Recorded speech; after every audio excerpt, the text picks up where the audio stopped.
กองบัญชาการปกสแขวงคำมวนจัดกองประชุมประเมินผลอดีตนักศึกษาที่จบมาจากวิทยาคารตำรวจประชาชนกองประชุมจัดขึ้นในวันที่27มกราคม2026โดยการเข้าร่วมโดยพลเอกจันทร์ไซนันทวงศ์หัวหน้ากองบัญชาการปกสแขวงคำมวนพันเอกสมพานิชวงศ์สุทธิรองหัวหน้าอำนวยการวิทยาคารตำรวจประชาชนพร้อมด้วยคณะประเมินมีคณะกองบัญชาการคณะห้องแผนกการเกี่ยวข้องและอดีตนักศึกษาเข้าร่วมพันโทสุขทวีอินทรังสี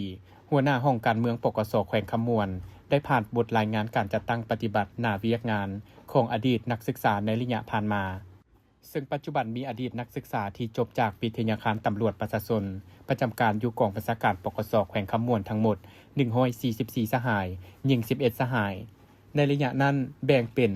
ระดับปริญญาโท5สหายระดับปริญญาตรีต่อเนื่อง4สหายและระดับปริญญาตรี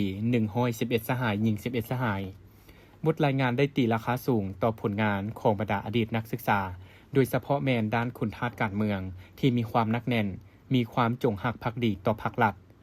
ด้านความรู้ความสามารถแมนสามารถนำใช้บทเรียนจากการศึกษาหมุนใช้เข้าในเวียกงานตัวจริงได้อย่างมีประสิทธิภาพได้รับความไว้วางใจจากขั้นเทิงและได้รับการบรรจุซับซ้อนเข้าในตำแหน่งบริหารแต่ละขั้นอย่างเหมาะสม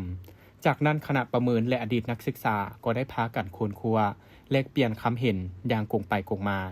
ในตอนท้ายของกองประชุมพันเอกจันทร์ไซนันทวงศ์ก็ได้มีคำเห็นชี้นำเพื่อเป็นเข็มทิศเยืองทางให้แก่